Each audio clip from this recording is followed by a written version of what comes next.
નમસ્કાર ખેડૂત મિત્રો, મારું નામ છે નિકુંજ સોની. ઓર્ગેનિક કૃષિ પરિવારમાં તમારું સ્વાગત છે.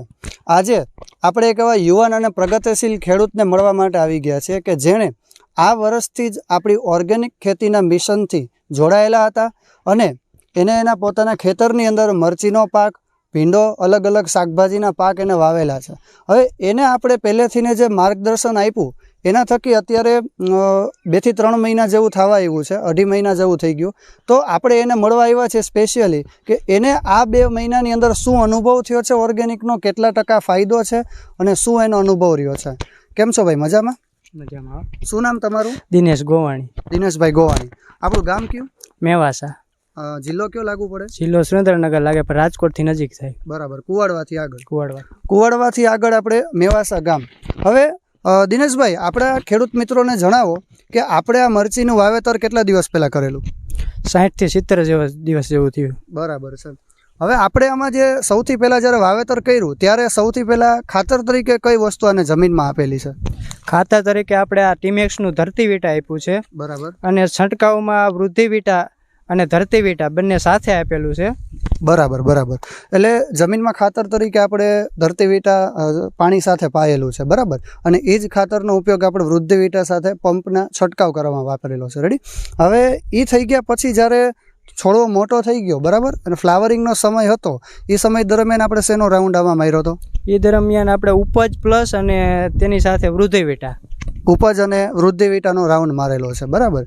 હવે એ વસ્તુ થઈ ગયા પછી જ્યારે અત્યારે તડકાના લીધે બધા જ લોકોને તમને ખબર જ હતી કે કુક્કળની તકલીફ અને થ્રીપ્સની તકલીફ બહુ અત્યારે બધી જગ્યાએ મરચીથી લોકો પીડાય જ છે અત્યારે. બરાબર. તો એ સમય દરમિયાન આપણે રોગનો જ્યારે સમય હતો એ સમયમાં તમે કઈ દવાનો છંટકાવ કરેલો?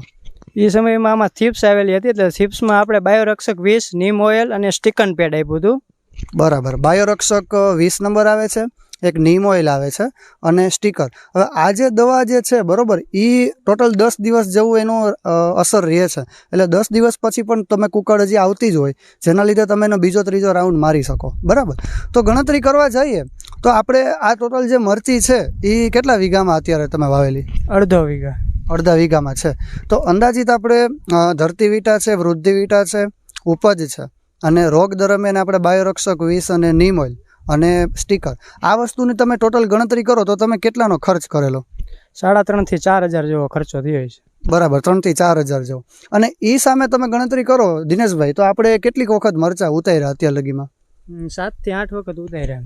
બરાબર. 7 થી 8 વખત. તો એવરેજલી તમે એમ ગણતરો તો એક વખતમાં કેટલા કિલો મરચા ઉતરે છે? પહેલાં શરૂઆતમાં 50-100 કિલો એમ ઉતરતા, પણ પછી અત્યારે 3-4 વખતથી ઉતાર્યા ને 200 કિલોની આજુબાજુ ઉતરે.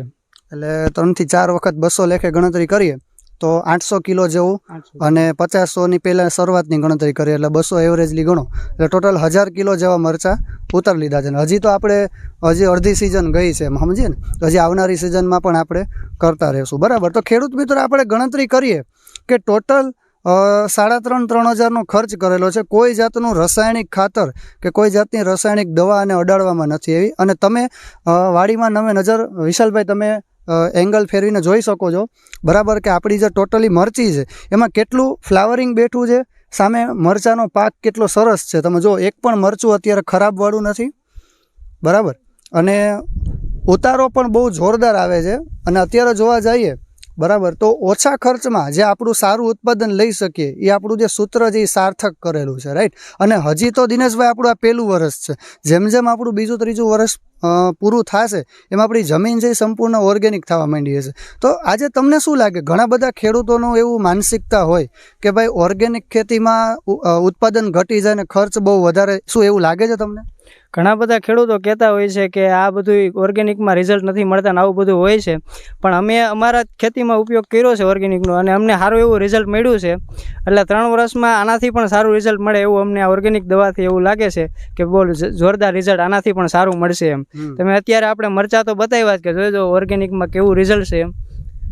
બરાબર છે. ટૂંકમાં આપણે જોવા જઈએ તો આપણે લોકો ખેડૂત શું વિચારતા હોય કે અમારું ઉત્પાદન છે ડબલ થઈ જાય. બરાબર છે. પણ હકીકતમાં જોવા જઈએ એ આપણી જમીનની ક્ષમતા હશે એટલું જ ઉત્પાદન થવાનું છે. પણ દોસ્તો, આપણો ખર્ચ કેમ ઘટાડવો ને એ આપણા હાથની વાત છે.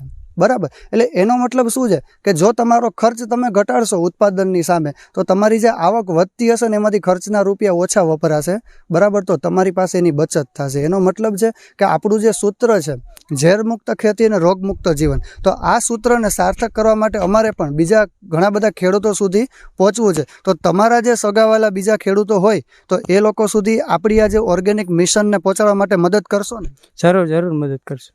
બરાબર. તો મિત્રો આપણે જાણીએ કે અત્યારે તમામ પ્રકારના પાકની અંદર આપણું જે ટીમેક્સ ઓર્ગેનિક સેક્ટર છે, બરાબર, કે એની અંદર અલગ અલગ બધી પ્રકારની દવાઓ આપણે ઓર્ગેનિક ક્ષેત્રથી બનાવીએ છીએ, ઓર્ગેનિક ખાતર આપણે બનાવીએ છીએ, જે તમારી જમીનની ઉપજાઉ ક્ષમતા છે એ ઘટાડશે ને એની સામે તમારી ઉપજાઉ ક્ષમતા વધારશે. આજે બીજા બધા લોકો શું વિચારતા હોય કે યુરિયા છે, ડીએપી છે, કોઈને કોઈ ખાતર વાપરી લઈએ, બરાબર, પણ સરવાળે ગણતરી કરશો તો તમારી જમીન બગડશે. આજે આપણે કોઈ જાતનું ખાતર અહીંયા અડાડેલું નથી, છતાં પણ અત્યારે તમે જુઓ કે અંદાજિત મારી ગોઠણથી ઉપર તો મરચી આવી ગઈ છે અને હજી આવનારા 2 મહિનાની અંદર અત્યારે જોવા જાય તો અંદાજિત રેશિયો છે કે કમરની માથે આ મરચી થઈ શકે, બરાબર. અને ઉત્પાદન એ બહુ ધીમે ધીમે જેમ મરચીની ફૂટ અને ફાલમાં વધારો થશે એ મરચાના ઉતારામાં પણ વધારો આવશે. તો એનો મતલબ છે કે ઓર્ગેનિક ખેતી કરવી એ ખેડૂતો માટે મોંઘી નથી, હકીકતમાં રાસાયણિક દવા અને રાસાયણિક ખાતર કરતાં પણ સસ્તી છે, બરાબર. જો આપણે એનું શરીર પ્લાનિંગ અને વ્યવસ્થિત માર્ગદર્શનથી જો આપણે ખેતી કરવામાં આવે તો. જો તમારે પણ ઓર્ગેનિક ખેતી કરવી છે પણ તમને એનું પૂરતું માર્ગદર્શન નથી તો આવનારી સિઝનનો કોઈ પણ પાક હોય, શરૂઆતથી જો તમે માર્ગદર્શન લઈને અમારી સંપર્કથી તમે આ ખેતી કરશો તો તમને સંપૂર્ણ રીતે ફાયદો કરાવશું, જેનાથી તમારું ઉત્પાદનમાં વધારો અને ખર્ચમાં ઘટાડો કરાવી શકીએ. અમારું એક જ મિશન છે, ઝેરમુક્ત ખેતી રોગમુક્ત જીવન. Thank you very much.